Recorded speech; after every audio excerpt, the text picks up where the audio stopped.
You're listening to the On the Bounce podcast, the show that is the ultimate source for all MLS fantasy news, tips, and everything else you need to dominate your leagues. Me, I'm JK, and I'm joined as always by my two hosts, Brady and Jarvis.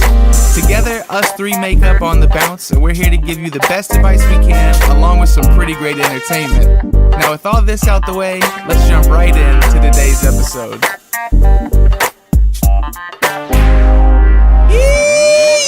All right, boys, welcome. On the Bounce, that was my hog call, so I hope all the hogs are here now. Episode 10. That's right, we've made it to double digits. I know last week I was hyped about hitting episode 9, but this week we should be really hyped. Episode 10 is here. Thank you all that have been listening. This is the On the Bounce podcast. It's the MLS fantasy podcast you need to know if you don't know. I'm JK, and back again, the whole cast is here. Josh Jarvis, Big Baby, what's going on, mate? Okay, all right. That's what's going on? That's what I'm on today. I can't help it. I'm energized. I'm ready to go.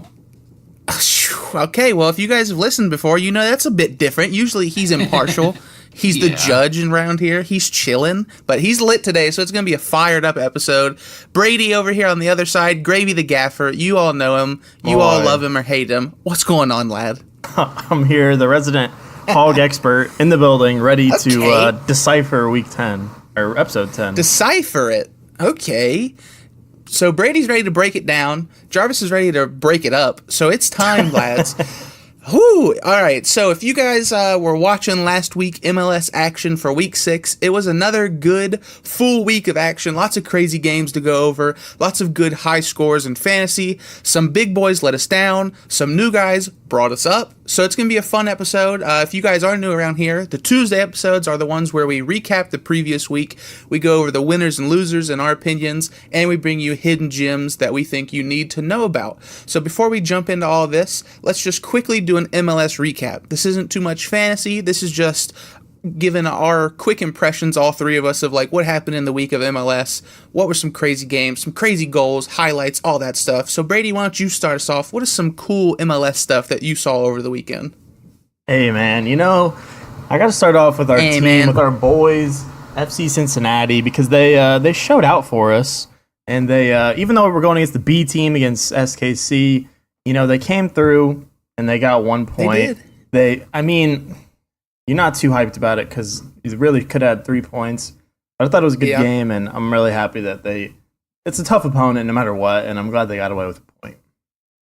Yeah, I mean, Peter Vermes alone as a coach is just such a good coach. So even with a B team, he could outcoach a lot of people. But yeah, definitely. I'm in agreement. I'm happy with the point because that's what we were all hoping for coming into it, even though we could have and probably should have got the win. Yeah. But, you know, it's MLS, man. Anything happens in this game, but I like that. You know, I'm happy to take a Red Bull from Josh Jarvis once again for Philadelphia, putting 2 up on FC Dallas. I mean, let me tell you how sick I am that up until like the 85th minute, I was literally, Oh, that was such a good game because I looked at one point in fantasy and I was like, oh, Philly hasn't scored. They're still on a shutout right now. And then literally I looked right back around that late 80th, and of course they just started breaking 2 goals in. I was so sick. Yeah, got a little lucky at the end there, but I'll take a Red Bull any day I can get one. You know, of course. How did it taste? Like victory? I'll tell you right now. Hold on.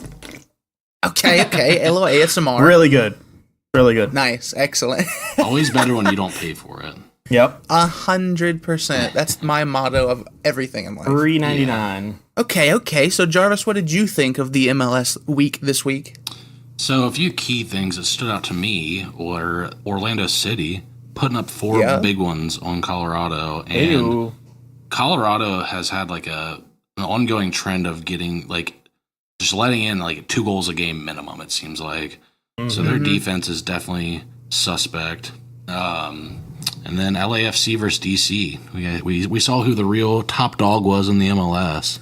Boy. And that is certainly LAFC, man. They look like favorites is not even like it's an understatement. They look like they're just going to win, and like no one's going to be able to score or like hold them to less than 3. Yeah, that was shocking because we talked about that last week. Like that was Brady's game of the week. that was, a lot of people around the world, they were ready to watch the two top dogs in the MLS, the unstoppable force against the immovable object, and LAFC simply said, yoink. Literally, it was stupid. We'll touch on more of that later in winners and losers, but yeah, that was ignorant. There was just a lot of good games. Toronto played good again. Like you said, Orlando, Nani had his coming out party. They scored a ton of goals, so it was a fun week. Speaking Seattle of suspect, was back doing their thing. Portland, man, they look a little bit suspect. Whew, San Jose, man, how are you going to let them score 3 on you? And shut you out. Yeah, and shut you out.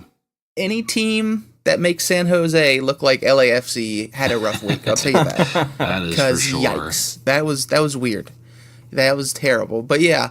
So anything else from MLS that you guys want to quickly touch on before we jump into fantasy?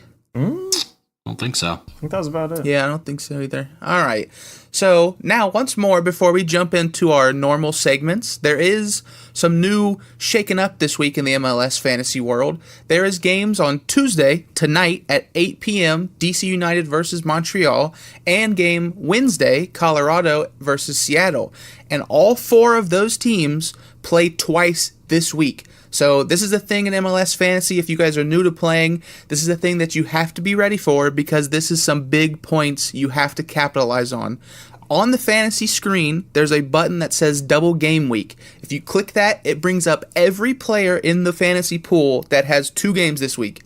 And you get all their points for both games. So this is something that I think you guys have to know about, obviously, but I think you got to load up. If you guys got thoughts on this, any players on these games that are planned for, let's just quickly give out some light thoughts on what you should do about these 4 games, or these 4 teams, that are playing 2 games this week, because this is one of those things you're going to have to load up on, because even if it's some weird guys that are averaging 4 to 6 points, they get 5-6 points in 2 games this week. That's bringing them up to double digits, and that's just ignorant that you can do that this week. So any ideas or thoughts for the people out there? Wayne Rooney. Well, he only plays 1 because he got the red card. Yeah, he had the red card. Okay. I think, but he's still not a bad option. No, Lucho really Acosta.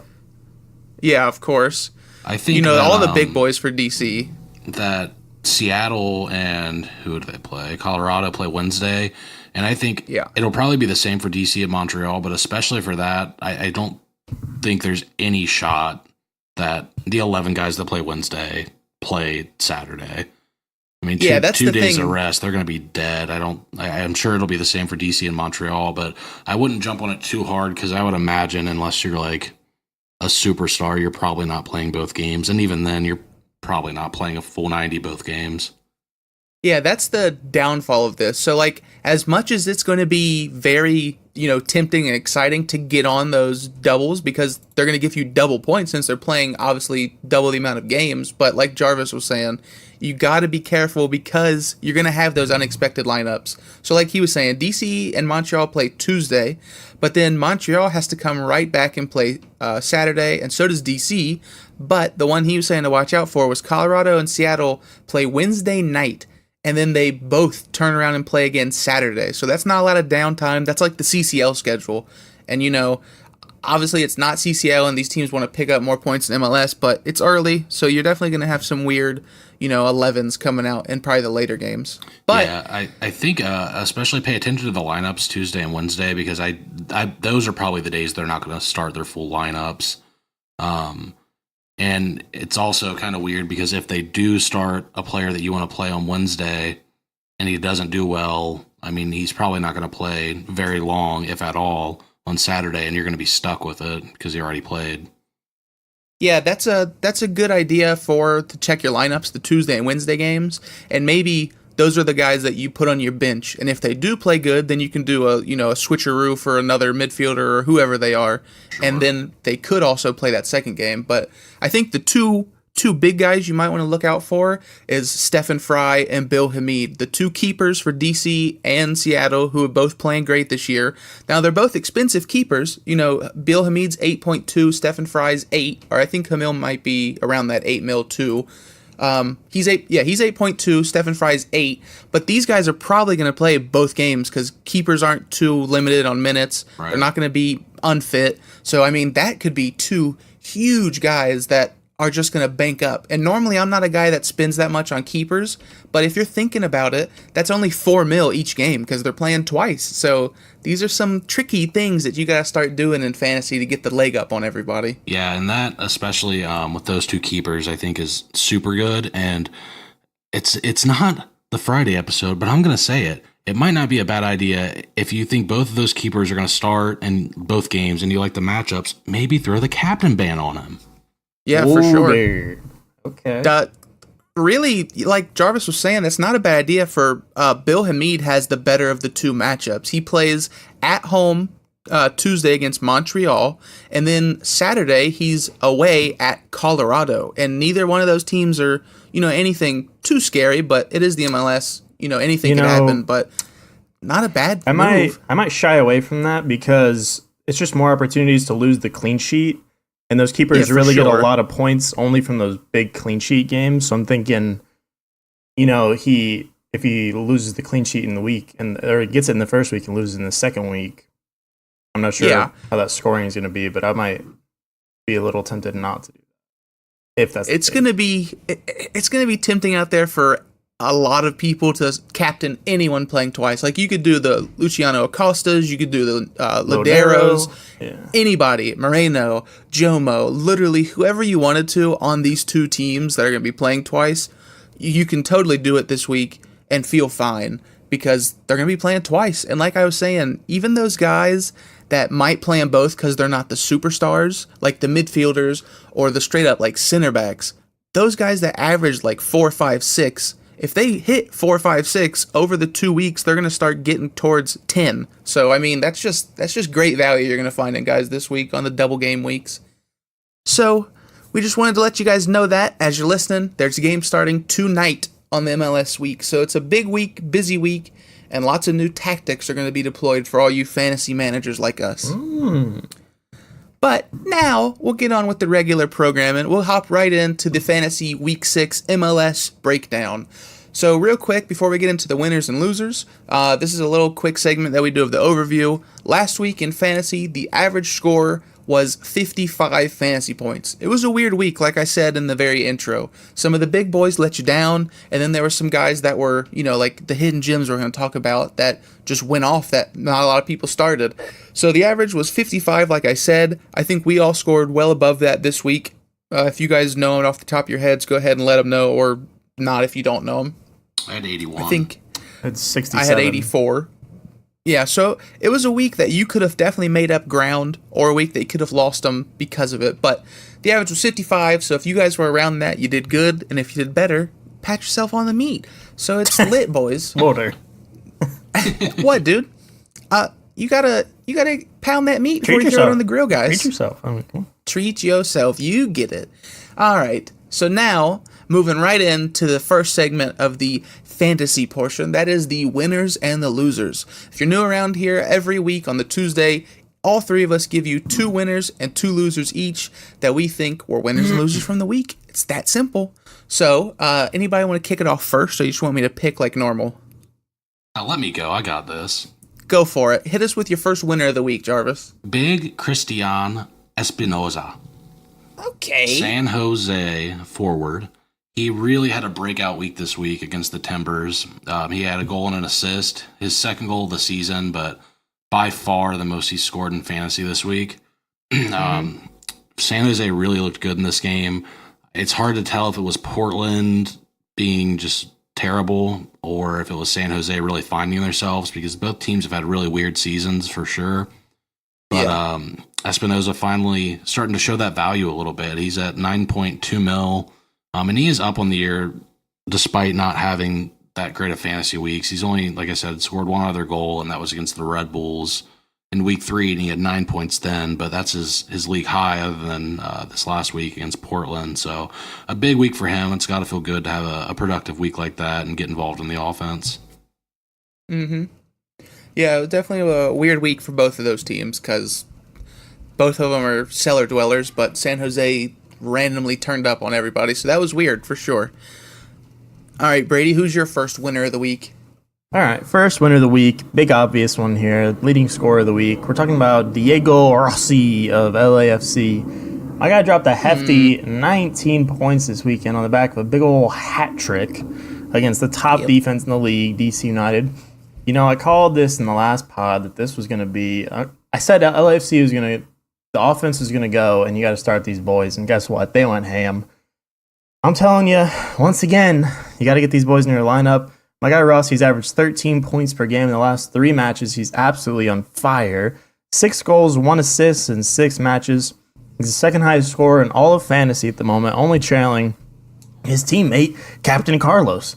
I mean, this is nuts. Yep. You got to get these guys in your lineup. He's still only 10 million.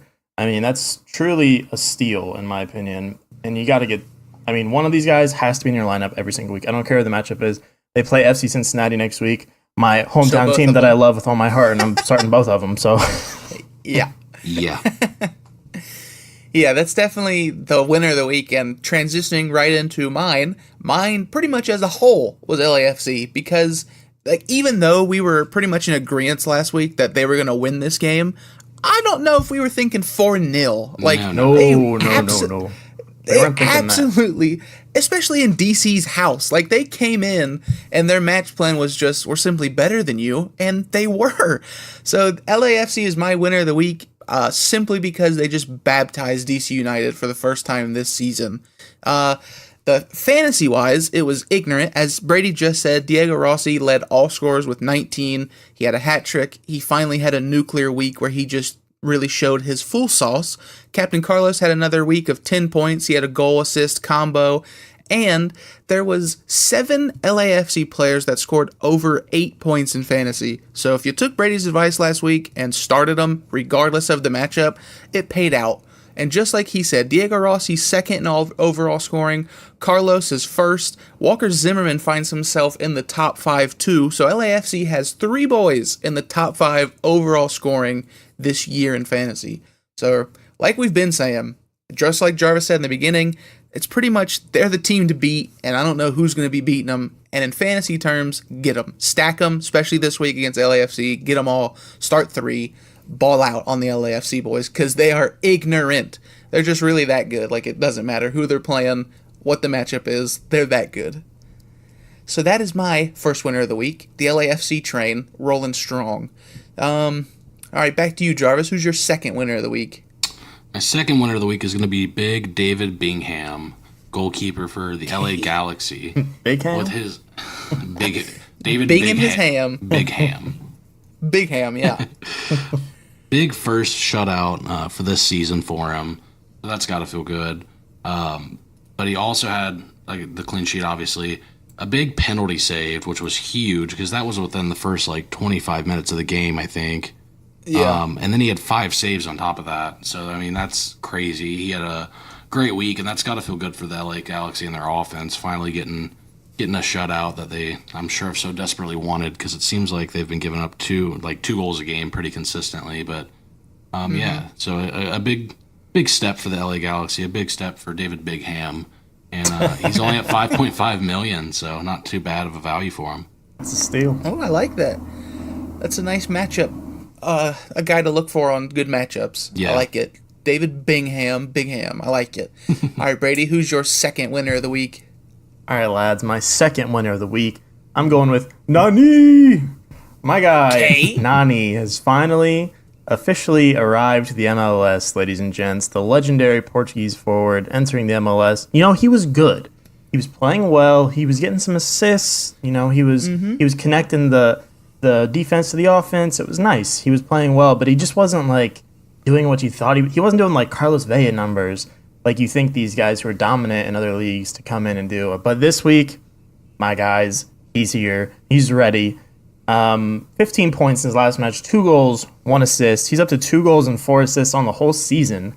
And I think it's finally safe to really jump on board with Nani and make him a weekly starter. I mean, in the beginning, the first 3 weeks, he dropped, 7 mil in or 700K in value. I think this is a great value right now. He's still below what he was at the start of the season at 9.3 mil. He was 9.5 to start. But I think this is the time to jump in the Nani train.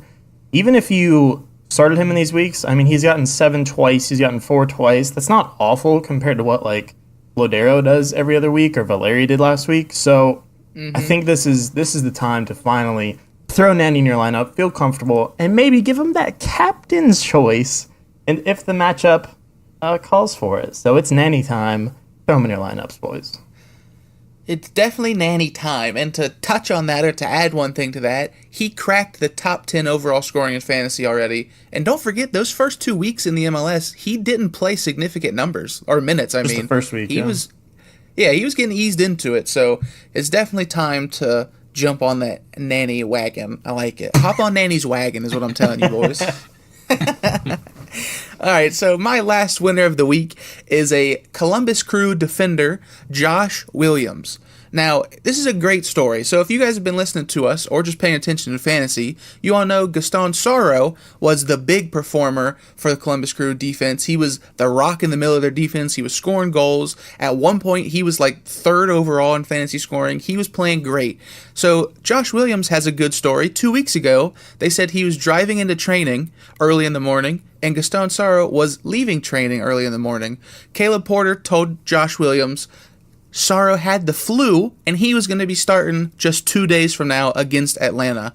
So this boy has come in out of nowhere, wasn't expecting to start, a reserve player for most of the season, well, the whole season. And in the 2 games he's now played back-to-back 90 minutes, scored 7 points last week against Atlanta, and then 15 points this last week, week 6, against, who was it? I don't know who the Crew shut out. New England, yeah. So he's played 2 weeks, full 90 minutes, 2 clean sheets, 7 and 15 fantasy points, and it's just looking like he could be a guy that cracks his way into Caleb Porter's starting 11, or at least makes significant time off the 18, just because of how well he's played and how much he's helped them stay that good defense that Columbus has been all season. And he's only $5.5 million, so he could be a guy to take a look at, but really it's going to depend on if he starts, or if Gaston Saro takes his job back, coming back from the flu and coming back to full match fitness. But the way he's playing in the last 2 weeks is just great. Even watching him play, like, he's just a nice athletic defender. And I know he's a center back, but he scored a goal last week. He's filling in just right for Gaston Saro, getting those headers off set pieces, doing all that stuff.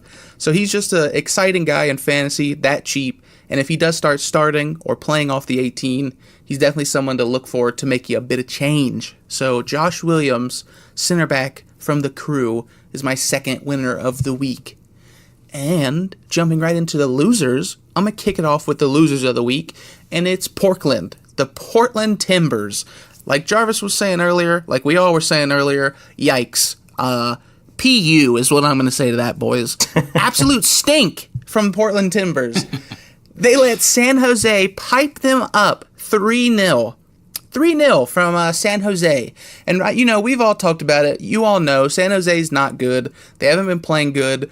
But I think last episode I was even saying this could be a time to look for Portland players because they're so cheap, because they haven't been playing good. And they had this matchup. San Jose coming into last week had the worst defense. They letting in goals left and right. And Portland scored nothing. So fantasy-wise, Portland still has no one scoring for them. Their highest scorer is Diego Valeri with 30 points total. And then coming in second is Sebastian Blanco, a midfielder, with 21. Overall, Portland only has 6 guys with over 10 points this season. They've played 5 games, and only 6 guys have more than 10 points. So I don't even know what to say to that. That should speak for itself. It might be time to start avoiding the Portland players because, I mean, that might be in the best matchup they're going to get all season. San Jose is not a good defense. It's not a good team. So I don't know what's going on in Portland. But boy, in fantasy terms and in the real MLS terms, it's not going well. So that is my big loser of the week. Shout out to Portland. Hopefully y'all get it together because it's not looking good. Passing it over to you. We'll go backwards. Brady, who's your first loser of the week? You know, I'm going to segue off your Portland take, and I'm going to go on. I'm going to go off really quick. I'm going to go off. I'll be honest. Preach. Valeri, what are you doing? This man scored 15 points. He scored 15 points week 1 for me, and I was like, okay, this guy's in my lineup. I'm keeping him for the long haul. Yep. This is it. Portland's going to be putting up numbers. They put up 3 goals. They only got a tie, but this man has gone down to 6, then 4, then 4, and then 1 this last week. He cost me $11.2 million. I mean, he's killing me. He played a full 90 minutes and only got 1 point. He's averaged 3 points per game over the last 3 weeks, and he's played 90 every single game. I mean, literally half of his points are from 1 week, and that was week 1. Ever since then, he has been ass. And Portland is just a garbage fire. Shout out to Run Oregon really quick, because their team is absolute garbage. FCC till I die. Literally run from Oregon is what we're saying. Valeri, I'm literally avoiding him like the plague. And midfielders in general, I've had bad luck with this season. I'm going to go off really quick. I'm a loser in midfielders. I can't get this right. I'm trying to captain these men. I captain Lodero when he gets 3 points. He's had 3 points twice this season. And every other week he's gotten like 15. I'm just not picking the right weeks to start these men. I need to figure it out. I'm running over some numbers this week. I might drop something on the website, lads, about which games for which teams are giving up the most points to midfielders, because I'm on struggle street. I don't know if you guys are. Based on the average points per game from everyone in the MLS, I'm feeling like midfielders are just a garbage fire in general. I mean, when you look at the top list, it's like defenders, forwards. Walker Zimmerman's in the top 5, 2 forwards from LAFC. Yep. Gaston Saro's up there. Zach Steffen's up there. I'm like, where the hell are the midfielders? These guys are supposed to be in the middle stacking on points. Sorry I'm going off, but just getting a little peeved. It has to happen. There's only... there's 4 midfielders in the top 10 overall, but none of them are really like that consistent. Like Lodero's up there, but like you were saying, he's had those weeks where he's under 4, and then he has those huge weeks. So it's just been weird, man. Like the consistent midfielders, like Brady was saying, he's gonna hit you with an article of really the teams that are actually letting these midfielders score, because it has been a weird season. Lots of inconsistency all over the pitch. Truly. But yeah, Diego Valeri has been consistently garbage. So there you go. I like it. Definitely a loser. All right, Jarvis, who's your loser of the week? So I'm going to go with big Carles Gil one time. Okay. Another midfielder. That tongue roll. Another midfielder who is going for $10.8 million. And he is a loser because I see a pattern here, boys. Week 1. Point it out. Week 1, he scored, had 8 points. Not bad. Week 2, a lowly 3 points. Week 3, 2 goals, scored 12 points. Week 4 against FCC, scored 4 points. Not very good. Week 5, 14 fantasy points. Week 6, 5. I need more consistency out of this boy. And the good thing about him is he had a bad week this week, so he's bound to have a good week next week. True enough. But his consistency is lackluster, and for $10.8 million, I want consistency, and I'm not getting it out of Carles Gil. You know what the problem is? The weeks that he's putting up those small points, that's when I start him, so he just automatically gets nothing. Yeah. Okay. Duh. That makes sense. Yeah. I don't know how he went up 400,000 this week when he had 5 points in fantasy. I don't understand that, but how he's went up 2 million almost on the season. I don't get it.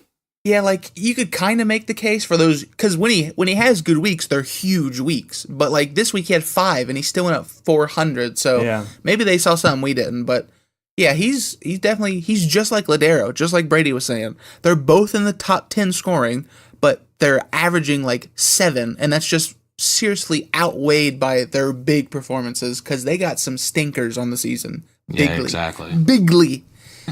But okay, moving on. I'm going to get off of the midfielder beating that we're giving them. And my second loser of the week is Wazza, Wayne Rooney. Get in here, mate. Come to the principal's office. Because what was that? Pretty much, as we've talked about, it was a rough day at the office for all of DC United. But Wayne had an absolute just stinker. My guy finished with a -2. So if you started him, he lost you points. So last week, if you played him, he was 11.5 mil. He didn't go up or down this week. He had -2, and that was because of a red card in the 52nd when he went studs up on Diego Rossi. That was an ugly tackle. He knew it. He took the armband off right away. He said, yep, I'm out of here. But before that, the reason he's a real loser, not just because of the red card, but before that, he played 52 minutes, only completed 27 passes, and only took 1 shot. That was it. So, it was a rough week. Obviously, I'm not worried about him in the long haul at all. Like, Wayne Rooney's been on fire. He's going to be balling out. He's having a great season before that. But he's a loser because of the poor performance, the red card, getting you -2. Luckily, he didn't lose you money. But just be sure to keep in mind he will miss the next game Wednesday against Colorado. But they played 2 games this week, so if you're feeling risky, you could still play him because he might go off because it is Wayne Rooney. So that is my loser of the week. Brady, do you have another one? That was it for me. Myself and Lodero, or Valeri. I gotcha. All right, Jarvis, who's your loser of the week? Or your next one if you got one? So it's sad to say, but Dom Dwyer let me down. He did. I'm so sick over it. This is the first week this season that he hasn't either got a goal or an assist. But the weird thing is he's yet to hit double-digit fantasy points in a single week yet. So and it's not really a consistency thing either. When he's getting those assists, he's got 4 points each week, given that he only played like 30 minutes both of those games. But so his consistency is certainly a problem. I'm not going to be playing him until I see something a little bit better out of him, because Orlando scored 4 goals last week and he couldn't find his way to be involved in any of them, and he played the full 90, which is fine. I mean, he's played well. He's played well, just not for fantasy standards, I think. So I'm going to give it a couple weeks. For 9.6 mil, I definitely want a goal, maybe an assist out of him. So I'm gonna get rid of Dom Dwyer for now. Stop captaining him, because that was a dumpster fire, and see how he progresses in these next couple of weeks. I gotcha for sure. Yeah, Dom Dwyer definitely let us down. But coming up in the Hidden Gem segment, I'll tell you who picked it up and why he was let down. Do it. It's a guy that we know well.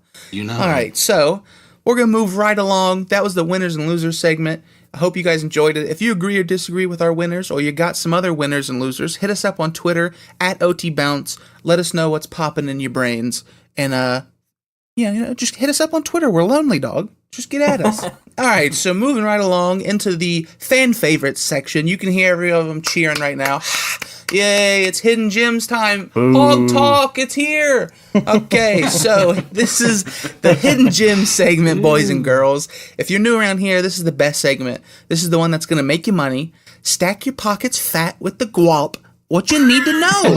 This is the segment where we bring you, it's Guala and Guap put together. Okay. Guap. Okay. G-A-U-L-P. Thought you were like swallowing really loud, or if you're actually saying a word. Or... We're going to stack you that. All right, so Hidden Gems. What this is, we each bring you 2 guys that we think you need to know about. These are either guys that had breakout games, that came out of nowhere, they're just flying under the radar, and they're cheap options that we think are going to keep going up in price. So that's what you need in fantasy. Value is the name of the game. So I'm going to kick it off, because I was just saying a guy that stole Dom Dwyer's light. It's my boy that I talked about on the very first episode. Do you hear that noise? Your boy. You hear it in the distance? That's the Tesho train, lads. And I hope you guys got a ticket, because it's leaving the station right now. Tesho Akindele, the big boy forward from Orlando. Now, like I said, I talked about him in the very first Hidden Gem segment we ever did. And of course, because I talked about him, I cursed him, and he picked up an injury right away and missed the next 4 weeks. So now he's back, and he's absolutely on the attack. He played a full 90 last week in that thrilling game against the Rapids, and he scored a goal and an assist, which landed him 11 fantasy points. Now, he's kind of like a guy like Dom Dwyer. They're both big physical strikers. They're not going to get you a bunch of those extra bonus points for passing, for being creative. They're going to get you just scoring and assists, just like Jarvis was saying about Dom Dwyer. He's scored goals and assisted in almost every game, but he hasn't broke double digits. Tesho back in week 1 scored 7 points because of a goal, and in this week he played a full 90, had a goal and an assist, and just barely packed. He had 11 points, so he just barely passed that double digit threshold. So these aren't guys that are going to be like Captain Carlos's, Wayne Rooney's, that are playing everywhere at forward and also creating a bunch of opportunities. But he's such a cheap option at $6.8 million that he's a guy that you got to look for if you need some goals or you need the assist, because he's going to do one of the two. And even if he starts up top with Dom Dwyer, they did that last week and he played well. So I don't know what Orlando's going to do with both of them because, like I said, they're both the same type of striker. They're both big boys, big physical strikers. So I don't know if they're going to keep starting up top together. Maybe they will because it worked last week. They scored 4 goals. They were playing well, and they beat a Rapids team by outscoring them. So keep your peepers on the Tesho train. $6.8 million. They got a good matchup this week against Real Salt Lake. And Nanny's playing good. And when Nanny plays good, the offense plays good. So keep him in mind. Buy your ticket to ride the Tesho train, lads. Trust me on it. And hope he doesn't get hurt this time. Knock on wood. Meet. All right. All right. Brady, who's your first hidden gem of the week? All right, lads. My first one I'm going to go with is a defender from the LA Galaxy, my man Daniel Steres. My guy just came off a 15-point match against the Whitecaps in a 2-0 victory where he had a goal and the clean sheet bonus. Those very rare defender opportunities with these goals and clean sheets. It's a glorious thing. My man has been playing 90 minutes in every single match and putting up pretty good numbers every week, even without clean sheets. The Galaxy have started off really well this season, even without Ibra and Alessandrini. 4 wins, 1 loss. I mean, I feel like it's safe to say that there's going to be some more clean sheets from this team. I feel like they really haven't maximized their potential on defense. Like Jarvis said, it feels like they've been giving up 1 or 2 goals every match. And I feel like they've given up 1 twice, and I feel like they're kind of on that precipice of getting these clean sheets more often. And on the cusp. On the cusp. That's a better phrase. And getting a guy on their defense who can snatch these clean sheets up as well as put in goals. This guy has 2 goals this year. Like I said, he's played 90 minutes every single match. You get that bonus. And he's averaging 6.2 points per game. He's only 6.1 mil, which is a solid value for a defender. I mean, last week he was a 5.6. He was a much better steal last week. But I still think he's a good value this week. And this man's coming to my lineup. Look out for this man, Daniel Steres and the LA Galaxy. I like it. I like it a lot. All right, Jarvis, who's your first hidden gem? So my first hidden gem is going to be this man named Shea Salinas, who's a defender for San Jose. He's currently going for 4.4 mil, which is nothing. And he had a big 15 points this last week against Portland. So he made his debut this season in week 2, and he came in as a sub around the 65th or so. Didn't do much. And then he played the full 90 week 5 against LAFC and had 0 points. Largely due to them giving up 5 goals to LAFC. But maybe. What are you going to do? It's LAFC. So I'm not going to hold him to that. But yeah, last week he was able to score as well as they had the clean sheet. So he ended up with 15 points. Now, I doubt he scores every week. Obviously, he's a center back, so he's banking on corners to be able to score. But I'm looking to see if this boy can make his way into the starting lineup because I liked what I saw from him last week. Week 5, the whole team looked terrible, so it's really hard to tell. But again, I'm kind of confused on what to expect from San Jose the rest of the year. So I think he's going to kind of go as they go. But he's someone I'm going to keep on my bench and see how he plays these next couple of weeks. And it certainly would not surprise me if I was able to make a quick mil or so off of him, if nothing else. Okay, yeah. I dig it. Definitely some money to be made when they're that cheap. You really can't go too wrong on it. Yeah, worst case scenario, you lose like $400,000. Yeah, and hopefully by now you're doing good money-wise, so you can make those choices to try to make some money. Yeah. So moving on to my last hidden gem, it's another Galaxy defender. Me and Brady are on that same wavelength. Great minds, mate. My boy, Rolf Felcher. I've had him for the last 3 weeks, and he's been good for me. He's another guy, like Brady was saying, for the Galaxy. They've started off great. They got Ibra and Alessandrini back now, and like he was saying, they've been flirting with clean sheets a couple times this season. And just like Jarvis said about Bingham, they finally got one this week against the Whitecaps. So he's currently averaging 6.5 points a game, only going for 6.1 million. And I feel like he's just a guy that's been flying super far under the radar all year. He plays right back for the Galaxy. He gets involved in the attack. He's got 2 assists on the season. And the reason that he's averaging so much, even though they've just had their first clean sheet, is because he's averaging 51.5 completed passes a game. So he's a guy that is everywhere, spreading the ball around. Like I said, he's got the 2 assists. And if you hit over 50 passes for a defender, you get an extra bonus point. So he's always stacking those bonus points up. His lowest game of the season was 4, and then he had 7, 5, and now 10 this week for his highest of the season. And just like Brady was saying, I'm right there with him. I think the Galaxy are teams that are going to start getting more and more clean sheets. You know, they've had the weeks to mesh together. The boss is made with, he's messed around with the lineup, but I think they've now started to get a consistent 11. Bingham's going to be playing with confidence. The defense is going to be playing with confidence for that clean sheet. And of course, they got the Lion, Ibra back up top, and Alessandrini on the wing. So I think Galaxy's going to be a team to definitely start rolling with in fantasy. And for me and Brady's 2 cheap defender options, they're both 6.1 mil. They're both involved in the attack. They both have been playing well even without the clean sheets. But we all know when you get those clean sheets, it just takes them to a new level. So my boy Rolf Felcher, you should all be on the lookout for him. 6.1 mil.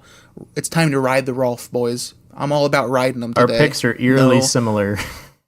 Yeah, that's crazy. Just a bit. That's crazy. We're definitely on the same wavelength. That's why I said But the value, the value's the exact same. They both. My guy's 2 goals. Your guy's 2 assists. They both play a lot. Yeah, I mean that's pretty. LA Galaxy defenders, man. That's where you find some value. Yeah, and who knows on a good matchup, whenever they play San Jose or Portland, play them both because clean sheets are happening. All right, so back to who's it back to? Brady? Yeah, I'll take it. Back to Brady. Who's your last hidden gem, mate? All right, lads. My last hidden gem's kind of a stretch here. I'm going with Waylon Francis. I mean, when we look at how my guy on the how the Columbus Crew in general have played defensively, I mean, 4 shutouts. They've been absolutely dominant considering everyone they've played. I mean, it's just been pretty remarkable. Jarvis has been hounding on them all season and telling you boys to start him. My man Waylon Francis. I mean, he's admittedly been carried a little bit by these clean sheets, but I honestly don't care because I don't think it's really going to stop. I can see this defense shutting a ton of teams out in their schedule for the remainder of the year. This man's only 6.2 mil, almost the same price as our LA Galaxy boys. He's the 7th best overall dollar per fantasy point value overall in fantasy the entire season. Rare alert. Just below his teammate Greg Sorrow, who's up near number 1. If you want a little bit cheaper option than Sorrow, he's 3.3 million less than Sorrow. My guy Waylon Francis, he averages, not too many points per game. He's sitting around 6.4 points per game. But I mean, when you consider the clean sheets that this team is capable of, the way Zach Steffen is playing in goal when they get Sorrow back, I mean, Columbus it's a fortress to get some goals in, and I think adding some cheaper guys to grab that clean sheet potential each and every week, I think is really important. And I'm loving Waylon Francis. When the matchup is right, I'm starting this man for sure. Yo, to touch on what you just said at the end of that, that's a genius thing to do. Columbus, we all know, like he just said, they have been shutting people out. And they've been shown the whole season that their defensive depth is insane. Yeah. So if there is an injury or if there is a guy that's not in the starting 11, it's not a bad idea to start whoever is starting in Columbus's back line because you have such good shutout potential. Of course, matchup dependent, but they've been doing it all year, so I like that a lot. That's a good pick. All right, Jarvis, close us out. Who is your last hidden gem of the week? So let me preface this with my last pick is a bit of a no-nonsense defender, and I think he's a bit more of a shot in the dark here. I mean, he's 4.4 million. We don't really know how he's going to play because he's only played the 2 games fully, but I liked what I saw, and I think he could be someone who you see rise in value despite how San Jose does.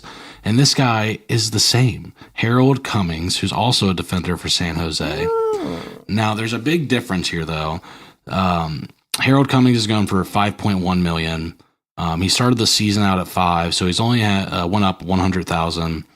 But the difference here is Shea, he had this breakout week mainly because of the goal and clean sheet. Now, Harold Cummings, he has been going off with the completed passes, 54, 69, 52, 64, 57. So he's involved heavily in that. He got points from tackling this week, clear balls, blocks, all that stuff. So he's like playing extremely well despite the poor results they've had this year. So he's someone that I'm expecting, and he's played consistently. He started every game and played the full 90 in 4 of the weeks. So he's someone that I think we're going to see rise in value pretty heftily, especially if San Jose can turn it around. But even if not, I think he's a good enough center back on his own that he's going to go up in value regardless. I dig it. So 2 San Jose boys, both cheapies, but both with good potential. I dig it. Exactly. Some good hidden gems this week for you guys. We're all over the board. Lots of defenders, lots of great value in here. So hopefully you guys enjoyed these 6 hidden gems from us. If you did, let us know. And if you got some others, please tip us off. We'd love to know some more hidden gems that you guys got out there. But I think that'll do it for episode 10 of the On the Bounce podcast. Moving right along to the outro. Just one more time, I want to make all of you guys make sure you all know that there's a game tonight, Tuesday, April 9th, 8 p.m., DC United without Wayne Rooney this week, thanks to the red card, against Montreal Impact. DC's at home. And then tomorrow, Wednesday, April 10th, Colorado Rapids against the Seattle Sounders, 9 p.m. So those are 2 matches, and all 4 of those teams play twice this week. So before we hear you guys again, or you hear us again rather, Friday, be sure you're ready for those 2 games. You do not want to miss them. You do not want to miss the double points you could get this week. So keep that in mind. Make sure you guys know what's going on in your fantasy lineups. Because trust me, you don't want to be sitting in the rain when somebody goes off and potentially goes off in 2 games. So that'll do it for On the Bounce. Episode 10 is a wrap. Shout out, shank you. You know what I'm saying. Shank you and shout out to all of you guys that have been listening to us wherever you are. It's been fun. 10 episodes deep. We're talking about MLS and MLS fantasy. It's great. So a big thank you to everybody out there. Be sure to follow us on Twitter at OTBounce. If you're listening on iTunes, Spotify, or Podbean, please subscribe or follow on all of those platforms. It greatly helps us out. Review us, drop a comment wherever you are. Just let us know how it's sounding, how we're doing, how our advice is helping you out. And other than that, hit us up on the website also at otbounce.com. We got articles over there. We post the podcast over there, so you can check everything out in one big hub. And that'll do it for the OTB Bubs. We're going to get on our hogs and ride. For JK, Brady, and Jarvis, we are out of here, boys.